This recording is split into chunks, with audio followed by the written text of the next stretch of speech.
Welcome to Maheshan IAS. Your rank is our responsibility. Hello, Jai Hind. I welcome you on Maheshan IAS digital platform.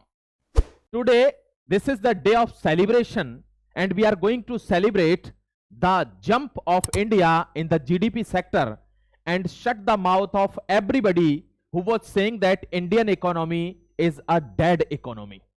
दोस्तों, हमने तमाचा मार दिया है उन लोगों के मुंह पर जिन्होंने हमारी इकोनॉमी को डेड इकोनॉमी बोला था।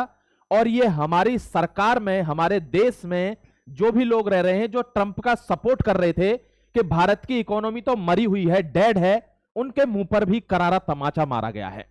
आपको बता देता हूं कि अब तक की पिछले 5 क्वार्टर्स की भारत की सबसे बड़ी जीडीपी ग्रोथ हुई है।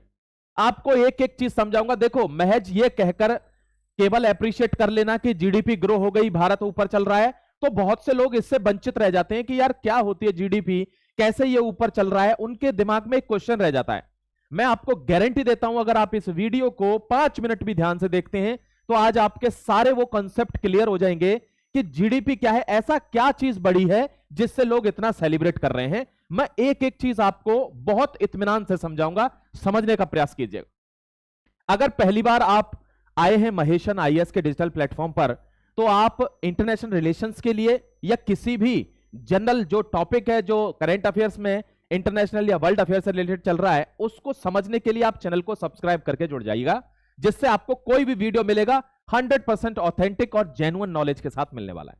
मैं आगे बढ़ता हूं और आपको समझाता हूं शुद्ध हिंदी में कि क्या होती है जीडीपी, ऐसा क्या चीज हो गई है कि भारत ने सबको करारा जवाब दे दिया और सबके मुंह बंद हो चुके हैं। चलिए मैं प्रोसीड करता हूं धीरे से। सबसे पहले आप देख लेंगे ये फिगर्स जो आप देख रहे हैं, इसमें आपको पता चलेगा कि किस तरीके से इंडिया सेलिब्रेट कर रहा है, ऐसा क्या हो गया है। देखिए, 2 लीडर्स शॉक मोदी रॉक्स, यानी हां, इन्होंने ये स्टेटमेंट दिया था कि इंडियन जीडीपी इज डेड, और इन्होंने इसका सपोर्ट किया था, ये बात भी सच है। लेकिन अभी ये दोनों ही लोग थोड़े शॉक्ड हैं कि ये क्या हो गया। मैं आगे बढ़ता हूं और आपको एक एक छोटी छोटी चीज सबसे पहले हम समझेंगे। इस एडिटोरियल में बढ़ने से पहले ये 7 से 8 मिनट का भी हो सकता है, प्लीज इत्मीनान से देखना, आपको सारा कॉन्सेप्ट पता चल जाएगी। सबसे पहले लोग कहते हैं सर जीडीपी क्या होता है, ये एक क्वेश्चन होगा आपके दिमाग में। एक यहां पर 2 टर्म यूज हुए हैं, एक है रियल जीडीपी और एक है नॉमिनल जीडीपी। पहले इन तीनों चीजों को समझेंगे, उसके बाद आगे बढ़ेंगे, ध्यान रखिएगा। मैं समझता हूं आपको मेरी वॉइस क्लियर आ रही होगी और समझने का प्रयास करेंगे। देखिए, एक बार मैं आपको पहले ये 2-3 चीजें समझाता हूं, उसके बाद हम आगे बढ़ेंगे। देखिए जरा एक बार, जीडीपी अगर मैं बात करता हूं तो जीडीपी में एक एग्जांपल लेके आपको समझाता हूं। मान लीजिए ये कोई गांव है, इस गांव में एक बार्बर की शॉप है, यानी सैलून है मान लीजिए। इस गांव में एक जूते की दुकान है, इस गांव में एक कपड़े की दुकान है, और इस गांव में काफी सारे खेत भी हैं, यानी खेती भी होती है यहां पर। ठीक है, ये सारी चीजें। अब यहां सर्विस सेक्टर भी है और प्रोडक्शन भी है, मैन्युफैक्चरिंग भी है, सब कुछ है। अब क्या हुआ, इन सारे लोगों ने मिलकर मान लीजिए नेट 500 रुपए का कारोबार किया है। हमने 250 रुपए के अनाज वगैरह कहीं बेच दिए, कुछ जूते कपड़े दूसरे गांवों को बेच दिए। ये सारा पैसा इन्होंने मिलकर कमाया है और यही इस गांव की जीडीपी है। ठीक है, तो अगर आपको मैं ये कहूं कि जीडीपी होती क्या है, तो कंजम्पशन, यानी हम कितना कंजम्पशन कर रहे हैं, कितनी चीजें खरीद रहे हैं, या हम कितना एक्सपोर्ट कर रहे हैं बाहर के लिए, या हम कितना सर्विस प्रोवाइड कर रहे हैं, ये सारी चीजें मिलकर क्या बनती है, किसी देश की जीडीपी बन जाती है। अब मुझे लगता है आपको समझ में आ गया होगा। भारत का प्राइमरी सेक्टर हो, टर्सरी सेक्टर हो, सेकेंडरी सेक्टर हो, सर्विसेज एंड प्रोडक्शन को मिलाकर जितना पैसा इंडिया में आता है वो सारी उस इंडिया की जीडीपी है। करेक्ट है। अब आगे बढ़ता हूं, एक रियल जीडीपी क्या होती है, बहुत ध्यान से समझिएगा, यह कॉन्सेप्ट हमेशा के लिए क्लियर हो जाएगा। और एक है नॉमिनल जीडीपी क्या होती है। देखो, नॉमिनल हमेशा करंट ईयर की मानी जाती है, करंट प्राइस पे।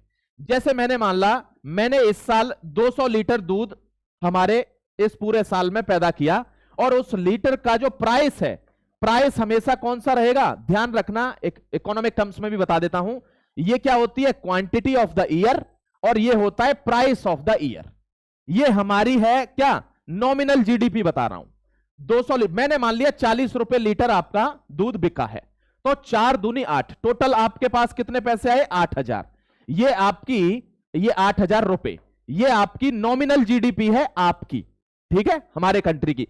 अब मैंने मान लिया रियल जीडीपी क्या होती है। रियल जीडीपी हमेशा बेस प्राइस पर देखी जाती है। बेस प्राइस क्या होता है, जैसे मान लीजिए मेरे यहां पर एक साल में, इस साल 200 लीटर दूध पैदा हुआ है, और जो बेस ईयर है वो 2011-12 मैं मान लेता हूं, और 11-12 में जो हमारे दूध का प्राइस था वो कितना था, मैं मान लेता हूं 20 रुपए लीटर था दूध का प्राइस। तो 2 दूनी 4, हमने कितने रुपए कमाए हैं, 4,000 रुपए। ये हमारी रियल जीडीपी है, ठीक है। अब मुझे लगता है ये कॉन्सेप्ट क्लियर हो गया होगा। मैं वापस आता हूं अपने एडिटोरियल पर, बहुत अच्छे से देखना, एडिटोरियल पर वापस आ गया हूं। देखिए एक बार यहां ये क्या कहना चाह रहा है, बहुत ध्यान से समझेंगे, अच्छे से सबको समझ में भी आएगा। कोई इश्यू होगा तो मेरे को बीच में टोक लेंगे। वो कह रहे हैं demonstrated remarkable resilience with its GDP growing at 7.8%, 7.8%, highest of the all previous 5 quarters. Quarter क्या होता है, अप्रैल 2025 से मई एंड जून 2025 तक, ये एक क्वार्टर हो गया, साल में 4 क्वार्टर होते हैं, ये पहले क्वार्टर की जीडीपी ग्रोथ है। ये इतना मायने क्यों रख रही है, इसलिए कि आपने देखा होगा ट्रंप ने टैरिफ लगाए हुए हैं। ये मायने क्यों रख रही है, आपने देखा होगा कि इंडिया को जितने भी IMF हो या जितने भी हमारे यहां के RBI वाले लोग हैं या बाहर के जितने भी बड़े इकोनॉमिस्ट हैं, सबने क्या बोला कि इंडिया की जीडीपी जो है वो 6.5 के आसपास बढ़ेगी, लेकिन हमने रिमार्केबल शिफ्ट के साथ 7.8 की जीडीपी ग्रोथ करिए। अब आपको यह भी कंफ्यूजन होगा कि सर ये 7.8 मेरे को समझ नहीं आ रहा, ये कैसे है, तो मैं उसको भी समझाऊंगा आपको, डोंट वरी, ठीक है। अभी आप ये ध्यान रखिए, रिजर्व बैंक वगैरह ने सभी ने 6.5 की प्रेडिक्शन की थी, लेकिन उससे ज्यादा हमारी जीडीपी ग्रोथ हुई है। वैसे हमको देखा जाए तो पिछले साल में हमारी जीडीपी डाउन होकर 5.6 तक आ गई थी, किसमें, ग्रोथ में, लेकिन अभी 7.8 है। ये फर्स्ट क्वार्टर की बात है। देखो आपको एक व्यवहारिक बात बता देता हूं कि हमारी जीडीपी अभी 7.8% से बढ़ी है, लेकिन ये घटेगी भी, क्योंकि ट्रंप ने जो धक्का दिया है ना, जो झटका दिया है ना भारत को, वो उसको झेलेगा भारत। बहुत बड़ा चमत्कार होगा कि अगले क्वार्टर में हमारी जीडीपी ग्रोथ नीचे ना आए। मान लीजिए अगर आएगी तो इसका एक कारण है, और वो है ट्रंप, जिसने हमारे टेक्सटाइल सेक्टर को, जेम्स एंड ज्वेलरी सेक्टर को, शर्म्स सेक्टर को इतना ज्यादा अफेक्ट किया है कि यहां पर क्या हो रहा है, बहुत से जो हमारे कपड़ा बनाने वाली मैन्युफैक्चरिंग कंपनीज हैं वो 50% टैरिफ की वजह से सोच रही है कि मैं कहीं बाहर शिफ्ट हो जाती हूं, जहां पे टैरिफ 15%, 18% है। 50% टैरिफ से आप कपड़े बनाकर अगर अमेरिका बेचते हो तो आपको बहुत ज्यादा घाटा होगा। अगर यही कपड़ा आप वियतनाम, थाईलैंड, इंडोनेशिया यहां बनाते हो, वहां टैरिफ 18%, 15% है, वहां से एक्सपोर्ट करोगे अमेरिका के लिए तो बहुत ज्यादा मुनाफा होगा। तो ऐसा सोच रही है। तो ये जो अभी मैन्युफैक्चरिंग इंडस्ट्री जब बंद हो जाती है, जैसे मान लो टेक्सटाइल इंडस्ट्री बंद हुई, उसके बाद बहुत सारी जॉब खत्म हो जाएंगी, हमारा जो एक्सपोर्ट है उसमें घाटा आएगा, तो इस वजह से जीडीपी पर फर्क पड़ेगा। कोई चमत्कार होगा अगर अगले क्वार्टर में ना घटे, इसका फर्क तो पड़ेगा, लेकिन हम बताते हैं इसके लिए भी हमने जुगाड़ किया हुआ है। बहुत ध्यान से समझना मेरे दोस्त। मैं आगे आपके सामने बढ़ जाता हूं। एक बार देखिए, ये जीडीपी ग्रोथ है, इसको समझ लेना है, आपका कॉन्सेप्ट यहां क्लियर होने वाला है। प्लीज इसको ढंग से समझ लेना एक बार। यहां ये कह रहे हैं real GDP constant price 44.42 lakh crore. ये कौन सी है, रियल जीडीपी। मैंने अभी आपको बताई थी रियल जीडीपी और नॉमिनल जीडीपी में क्या डिफरेंस है, समझ गए होंगे। नॉमिनल जीडीपी की ग्रोथ क्या है, 8.8%, यानी जस्ट डबल हो गया है, लगभग 86 लाख करोड़। समझ में आ रही है। रियल जीडीपी नॉमिनल जीडीपी समझाई थी, डबल हो गई है। वहां 8,000 आ रहा था, यहां 4,000 आया रियल में। यही है रियल और नॉमिनल। अगर मैं बात करूं इंप्रेसिव ग्रोथ है। देखो दोस्तों, एक चीज आपको यहां समझाता हूं, बहुत ध्यान से समझना, और एक बात ध्यान रखना, अगर आपको ऐसे ही आर्टिकल जीरो से समझना है, इंटरनेशनल रिलेशन, इकोनॉमिक्स का भी, तो please do subscribe the Maheshan IAS right now. देखिए समझना, यहां पे आप देख रहे हो भारत की जीडीपी सबसे बड़े रूप में ग्रो करी है 7.8%। इसका मतलब क्या है, देखिए इसका मतलब भी समझने की जरूरत है। हम खुश हैं, एप्रिशिएट कर रहे हैं, yes India has done well, we are appreciating the move, लेकिन साथ ही हमको थोड़ा सावधान भी रहना है। वो क्या है, वो ऐसे है जैसे किसी के पास 1,000 रुपए हैं और किसी के पास हैं 100 रुपए। मैं मान लो 10,000 रुपए मान लेता हूं, चलिए, एक के पास 100 रुपए हैं, एक के पास 10,000 रुपए हैं। अब 10,000 रुपए की जो ग्रोथ है वो 5% है, ठीक है, और जो 100 रुपए वाली ग्रोथ है वो मान लीजिए 10% है। मैं समझा रहा हूं इंडिया और इनके रेस्पेक्ट में। जैसे आपने देखा होगा यूएसए की ग्रोथ रेट केवल 3% है, इंडिया की 7.8% है, अगर चाइना की देखूं तो 5.2% है। तो हम हमेशा कंपेयर करते हैं बड़े वाले लोगों से। करना भी चाहिए, आगे बढ़ना है तो अपने से बड़े को देखो, और जब लगे कि हम बहुत छोटे हैं तो अपने से नीचे वालों को देख लो। बहुत ध्यान देखना, यहां मान लीजिए ये इंडिया है ना, और ये है यूएसए। तो लोग क्या कहते हैं, जो बड़े इकोनॉमिस्ट होते हैं वो कहते हैं इनका अगर 5% भी बढ़ता है तो 10,000 का 5% कितना हो जाएगा, 500। यानी यहां लगभग इनके पास इतना रुपया अब हो गया। करेक्ट है। इनका अगर 10% भी बढ़ता है तो 100 का 10% कितना होगा, 10। यानी इनके पास कितने रुपए हो गए अब, 110 रुपए। समझ गए। यहां अभी भी 10,500 है, यहां अभी भी 110 है। तो यह हमको समझना होगा कि छोटी इकोनॉमी अगर ज्यादा बड़े नंबर से भी ग्रो करती है तो बहुत फर्क नहीं पड़ता, क्योंकि इन्होंने अपना बेस इतना तगड़ा बनाया हुआ है कि ये ऑलरेडी ऊपर है। बट हमको इनसे डरने की जरूरत नहीं है, इनको हमसे डरने की जरूरत है। क्योंकि इंडिया क्या कर रहा है आजकल दोस्तों, इंडिया से नीचे बहुत सी इकोनॉमी है, थाईलैंड, इंडोनेशिया, वियतनाम, म्यांमार, नीचे साउथ एशिया के बहुत से कंट्री, इनकी जीडीपी हमसे बहुत कम है, तो ये बढ़नी चाहिए ना, इनको बढ़ना चाहिए ना उस रेट से। लेकिन ये तो हमसे छोटे। सिंगापुर की इकोनॉमी 500 बिलियन डॉलर की है, 1 ट्रिलियन भी नहीं है। हमारी 5 ट्रिलियन जाने वाली है, 5 ट्रिलियन। 5 ट्रिलियन इकोनॉमी को इस वाले अगर परसेंटेज से हम ग्रो कर रहे हैं, यह हमारे लिए गर्व की बात है, आपको ध्यान रखना चाहिए। अगर भारत में थोड़ा सा सिविक सेंस आ जाए, यानी हम अपनी जिम्मेदारियों को समझें और क्लीनलीनेस रखें, तो भारत के यही संसाधन आपको लंदन जैसी फीलिंग देंगे, अमेरिका जैसी फीलिंग देंगे। हमारे लोग जिम्मेदार नहीं रहते, कहीं भी गुटखा खा के थूक रहे हैं, कहीं भी कुछ भी डाल दे रहे हैं। यह प्रॉब्लम होती है इस चीज से। अगर आप देश को गजब का सुंदर बना दोगे ना, तो ये सब ताकेंगे, नजर मारेंगे इस पे। समझ गए। तो ये आपको ध्यान रखना। तो हमारी जीडीपी ग्रोथ बहुत जबरदस्त है, क्योंकि हमसे जितने भी नीचे वाले कंट्री हैं उनकी वो छोटे हैं। कोई कहता है छोटा है इसलिए बड़ी ग्रोथ की है, तो और जो छोटे हैं वो क्यों नहीं बड़ी ग्रोथ कर रहे। इंडिया कैसे कर रहा है, इसी बात से ट्रंप के धुप धुप हो रही है, वो इसी बात से डरा हुआ है। आपको प्लीज ये ध्यान रखना है, ठीक है। मैं आगे बढ़ रहा हूं, थोड़ा सा फिगर आपको दे देता हूं। ये देखिए, ये जीडीपी ग्रोथ आपको दिख रही होगी, ये ट्रिमेंडस जीडीपी ग्रोथ है as far as economy is concerned. अब जितने भी बड़े इकोनॉमिस्ट हैं या जितने भी बड़े पत्रकार हैं, कोई भी हैं, उन्होंने ट्रंप को गाली देना शुरू कर दिया, यानी कंडेम करना शुरू कर दिया है कि तुमको शर्म आनी चाहिए। अगर भारत को कुछ भी सिखाने का मतलब समझते हो, भारत को कुछ भी सिखाने का मतलब है कि एक जो हाथी है उसको चींटी सिखाना चाह रही है। हम बढ़ते हुए इकोनॉमी है, लार्जेस्ट इकोनॉमी देश, तो दोस्तों 5 ट्रिलियन डॉलर इस पे जा रहे हैं, लेकिन लार्जेस्ट ग्रोइंग इकोनॉमी है हम। इतनी तेजी से कोई ग्रो नहीं कर रहा पूरे विश्व में, और ये कमेंडेबल एफर्ट्स हैं। मैं आगे बढ़ रहा हूं थोड़ा। India's races amid incessant 50% tariff. देखो थोड़ा सा फर्क पड़ेगा, आप भी इस बात को मानना और समझना, हल्का सा फर्क पड़ेगा। ये वो मूर्ख आदमी है जो कह रहा है भारत बहुत ही घमंडी हो गया है, हम उसको समझा रहे हैं रशियन से ऑयल मत खरीदो वरना हम और टैरिफ लगा देंगे। लगाना भाई, बोलता क्यों है, हमको बोलना बहुत पसंद नहीं है, लगाना हम देख लेंगे। लेकिन ध्यान रखना, ये जो इन्होंने टैरिफ इंपोज किए ना इन जलीलों ने, उसका थोड़ा असर तो पड़ेगा हमारे टेक्सटाइल इंडस्ट्री पे पड़ेगा, हमारे जेम्स पे पड़ेगा, हमारी ज्वेलरीज पे पड़ेगा, शर्म्स पे पड़ेगा, इन पे पड़ेगा, और इसी की वजह से थोड़ा क्वार्टर डाउन रह सकता है अगला। लेकिन साथ ही एक चीज और बता देता हूं, ध्यान रखना, यह व्यक्ति, मैंने कितनी बार बोला है कि यह व्यक्ति विजनरी है, इसको हमको समझना होगा। आप इसको बीजेपी कांग्रेस करके मत समझिए, आप इसको कंट्री के रेस्पेक्ट में समझिए, भारत के में, कि यह व्यक्ति विजनरी क्यों है। देखिए मैं आपको बता देता हूं, यह विजनरी इसलिए है, इसने सोच लिया है कि अगर कोई ज्यादा गिरता है मामला तो मैं क्या करूंगा, मैं अपने लोगों को क्या कर दूंगा, जीएसटी कम कर दूंगा। और अगर ये जीएसटी वाला तोहफा भारत में मिल गया, तुम देखना ग्रोथ रेट इंडिया की बहुत जरूरी है, ये देना भी चाहिए। एज ए इकोनॉमिस्ट आप कोई भी व्यक्ति कहेगा कि जीएसटी को थोड़ा सा कम करके इस बार तोहफा देना चाहिए दिवाली पे आने वाली पे, और आप देखेंगे कितना गजब का ग्रोथ इंडिया में होता है, बहुत तगड़ा। हमारे सेक्टर्स बहुत अच्छा काम कर रहे हैं, चाहे वो फाइनेंस सेक्टर हो, चाहे वो ट्रेड सेक्टर हो, चाहे वो ट्रांसपोर्ट सेक्टर हो, कम्युनिकेशन सेक्टर हो, ब्रॉडकास्टिंग सेक्टर हो। दोस्तों हमारे कंस्ट्रक्शन में, रियल एस्टेट में बहुत जबरदस्त ग्रोथ हो रही है। यानी भारत ओवरऑल ग्रोथ कर रहा है। कोई सिर्फ बात मैन्युफैक्चरिंग की नहीं है कि हम किसी चीज को बना रहे हैं उसी से जीडीपी बढ़ रही है, नहीं, वी आर ग्रोइंग यूनिवर्सली मतलब यूनिफॉर्मली, हर सेक्टर में बराबर की ग्रोथ चल रही है, और यह बहुत अच्छा साइन है किसी भी कंट्री के लिए, आपको समझने की आवश्यकता है। मैं नेक्स्ट आपको कुछ चीजें दिखा देता हूं, जैसे मैन्युफैक्चरिंग 7.7% के ग्रोथ से बड़ी है, अच्छी बात है इंडिया के लिए, जबरदस्त बात है। अब देखो वहां से भाग भाग के इधर इन्वेस्टमेंट करने आ रहे हैं ना, मजबूरी है उनकी, शौक नहीं है, मजबूरी है। भारत इतना बड़ा market, we are the biggest market and we must have to understand ourselves that what kind of market we hold. हमको यह समझने की जरूरत है कि हम क्या होल्ड करते हैं।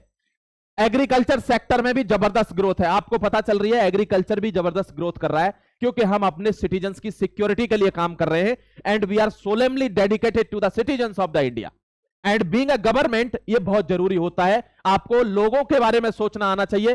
पर्सनल अगर बेनिफिट में सोचोगे तो फिर देश डूबेगा ही डूबेगा, चाहे 100 साल राज कर लेना। 3.7% की ग्रोथ है, ध्यान रखना। 1.5% in the same quarter last year, जो 1.5 पॉइंट की थी पिछली बार, अब 3.7% की, यानी जस्ट डबल से भी ऊपर जा रही है। देखो कौन कौन से सेक्टर है, manufacturing, employment, service supremacy, investment magnet and infrastructure boom, जो मैं आपको अभी ऑलरेडी बता चुका हूं। इन सारे सेक्टर में बहुत अच्छा हमने ग्रो किया, ध्यान रखिएगा। देखो एक नजर में आपको दिखा देता हूं कि इकोनॉमी कहां कहां ग्रो कर रही है, और दीदी भी इस बार बच गई हैं। इनको बहुत ट्रोल होना पड़ता है, लेकिन दीदी भी इस बार बच चुकी हैं इनकी वजह से। देख लीजिए कहां कहां हमने ग्रोथ किया है। इंडिया इकोनॉमी ब्रेकिंग रिकॉर्ड्स, कहां पे नए बेंचमार्क्स बनाए हैं।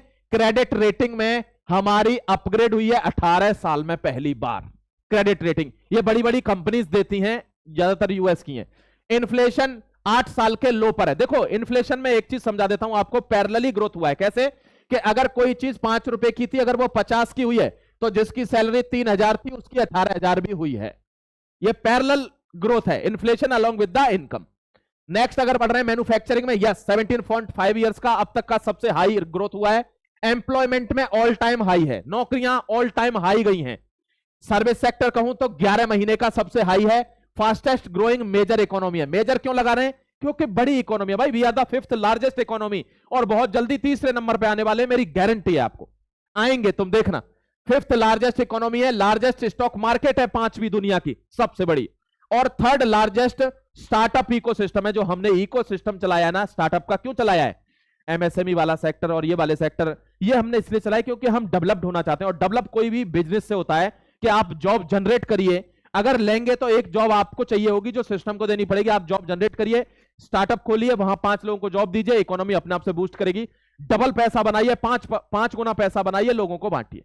ठीक है, ये समझ गए आप, ये हमारी ग्रोथ है। अगर मैं थोड़ा सा आगे बढ़ जाता हूं, ग्रॉस फिक्स्ड कैपिटल फॉर्मेशन, ये भी ग्रो हुआ है। ग्रॉस फिक्स्ड कैपिटल क्या होती है, जैसे हमारे पास 5 कॉलेज हैं तो उसमें भी ग्रोथ हुई। जैसे हमारे पास एक एम्स हुआ करता था, हमारे पास कई सारे एम्स हो गए, तो फिक्स्ड कैपिटल ग्रोथ भी इंक्रीज हुई है, आप ध्यान रखिएगा। नेक्स्ट अगर बढ़ रहा हूं मैं, प्राइवेट फाइनल कंजम्पशन एक्सपेंडिचर, जो प्राइवेट लोग थे उनकी सैलरी बढ़ी है तो कंजम्पशन बढ़ा है, डेफिनेट सी बात है, इसमें कुछ सोचने की बात नहीं है।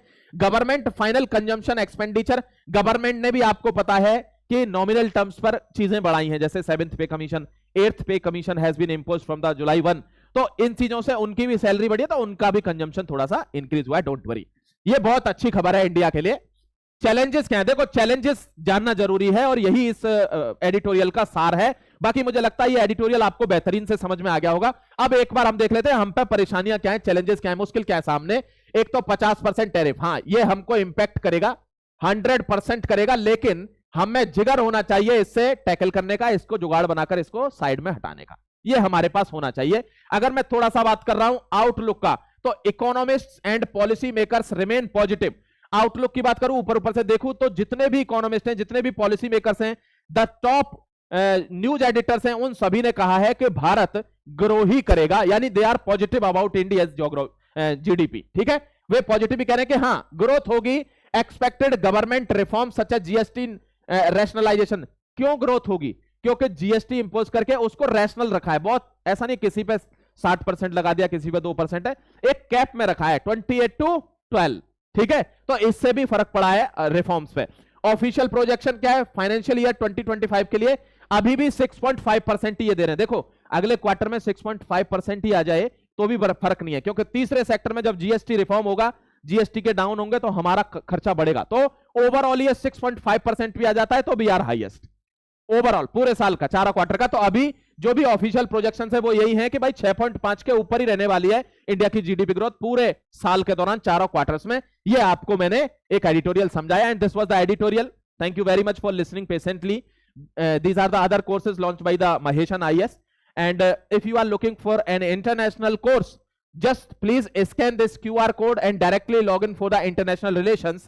You will get the course like you will never get anywhere else, trust me. And if you want to visit our other social media platforms, Facebook, Instagram, you can visit directly, you can visit to the official website of Maheshan IAS.